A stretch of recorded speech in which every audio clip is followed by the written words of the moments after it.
Baik, perkenalkan nama saya Emmanuel Gonzales Ngantul dengan NIM 2103020082. Pada kesempatan ini saya akan mereview sebuah buku yang berjudul Perkenalan pada Sosiologi oleh Henry L. Schiller.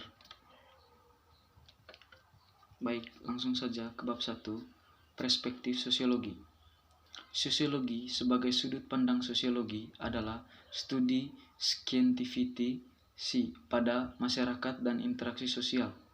Sebagai sosiolog, tujuan utama adalah untuk memahami situasi sosial dan mencari pola berulang di masyarakat. Tidak menggunakan fakta secara selektif untuk menciptakan talk show yang hidup, menjual surat kabar, atau mendukung suatu titik pidana tertentu. Imajinasi sosiologis, meskipun kebanyakan orang menafsirkan kejadian sosial berdasarkan pengalaman individu mereka.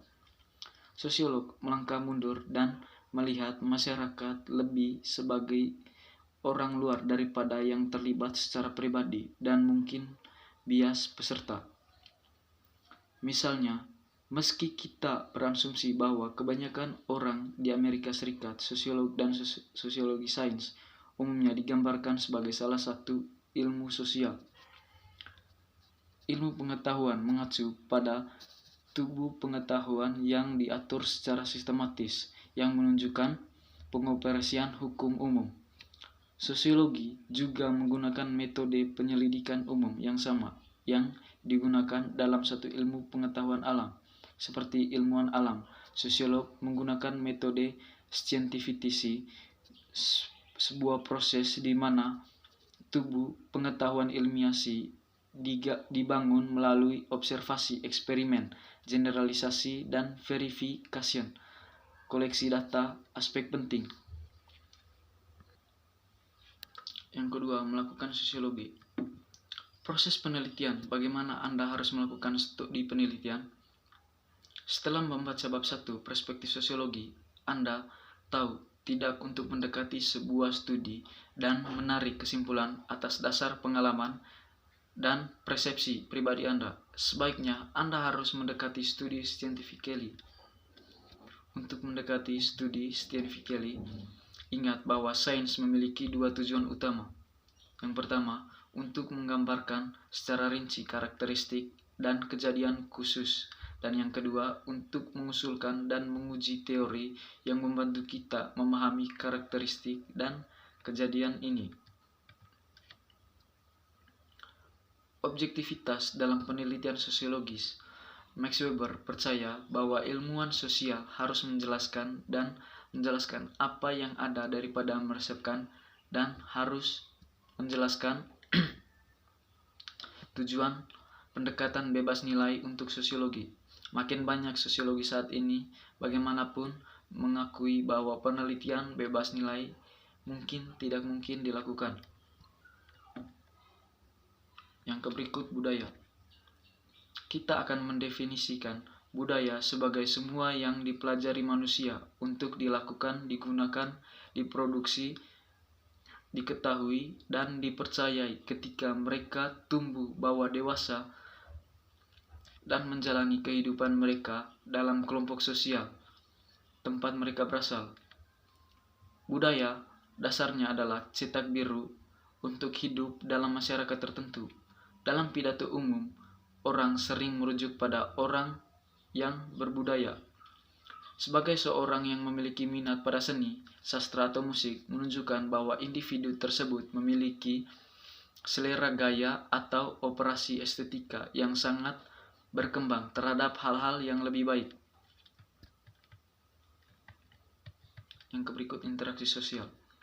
Max Weber adalah salah satu sosiolog pertama yang menekankan pentingnya interaksi sosial dalam studi sosiologi. Dia berpendapat bahwa tujuan utama sosiologi adalah untuk menjelaskan apa yang dia sebut tindakan sosial, sebuah istilah yang dia gunakan untuk merujuk pada apapun yang dilakukan orang secara sadar karena orang lain. Ada dua individu berbeda di hadapan satu sama lain. Ketika pasti saling mempengaruhi mereka untuk melakukan dengan sengaja. Seperti kita satu orang meminta uang receh kepada orang lain, atau mereka mungkin melakukan secara tidak sengaja seperti ketika dua orang melayang menuju sisi lift yang berlawanan. Sekelompok sosial terdiri dari orang yang memiliki kesamaan identitas, perasaan, persatuan, dan tujuan bersama tertentu serta norma bersama.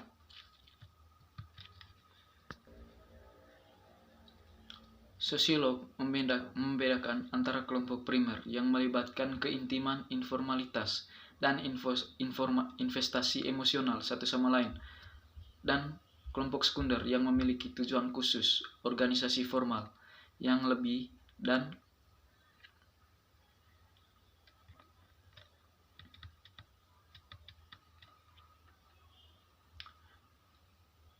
sedikit keintiman. Berfungsi lebih baik, semua kelompok harus menentukan batasan mereka, memilih pemimpin, membuat keputusan, menetapkan tujuan, menetapkan tugas, dan mengontrol perilaku anggota. Kelompok referensi adalah kelompok atau kategori sosial yang digunakan individu untuk membantu mendefinisikan keyakinan, sikap, dan nilai-nilai, dan untuk memandu perilaku. Ketika individu mengubah perilaku dan sikap mereka terhadap orang-orang dalam kelompok yang ingin mereka ikuti, mereka terlibat dalam sosialisasi antisipatif. Asosiasi adalah kelompok minat khusus yang sengaja dibuat yang memiliki tujuan yang jelas dan cara resmi dalam melakukan sesuatu. Masyarakat yang terintegrasi secara mekanis adalah masyarakat di mana hati nurani kolektif masyarakat kuat dan ada komitmen besar terhadap hati nurani kolektif itu. Dalam masyarakat yang terintegrasi secara organik, solidaritas sosial tergantung pada kerjasama individu dalam banyak posisi yang melakukan tugas-tugas khusus. Bentuk modern dari asosiasi besar adalah birokrasi, yang merupakan struktur sosial formal yang terorganisir secara rasional dengan pola aktivitas yang teridentifikasi yang jelas, yang secara fungsional terkait dengan tujuan organisasi. Kelas sosial Amerika Serikat. Terlepas dari cita-cita politik Amerika Serikat tentang kesetaraan dasar semua warga negara dan kurangnya pangkat dan gelar yang diwarisi, Amerika Serikat tetap memiliki kelas, struktur yang dicirikan oleh kekayaan dan kemiskinan yang ekstrim.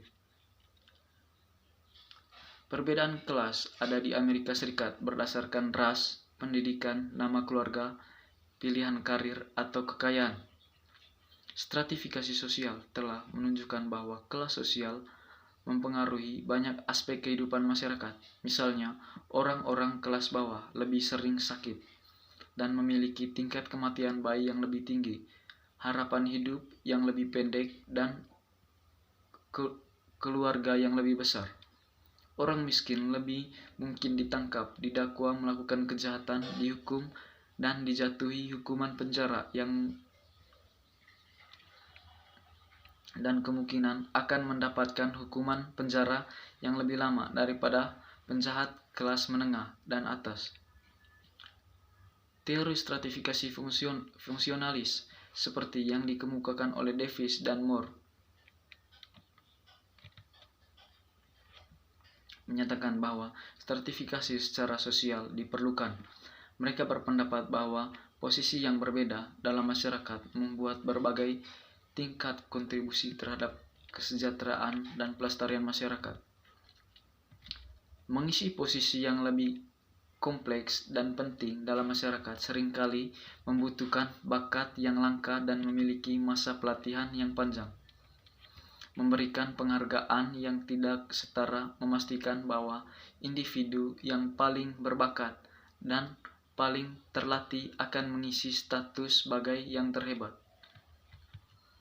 Yang berikut stratifikasi global. Stratifikasi sosial dapat terjadi dalam dua cara. Orang dapat ditugaskan untuk peran sosial menggunakan sebagai dasar untuk penugasan status yang dianggap berasal dan karakteristik yang mudah diidentifikasi, seperti jenis kelamin, usia, nama keluarga, atau warna kulit yang tidak dapat mereka kendalikan. Ini akan menghasilkan kasta dan sistem stratifikasi. Orang-orang posisi dalam hierarki sosial dapat didasarkan pada tingkat tertentu pada status yang dicapai yang diperoleh melalui upaya langsung individu mereka. Ini diketahui sebagai sistem kelas.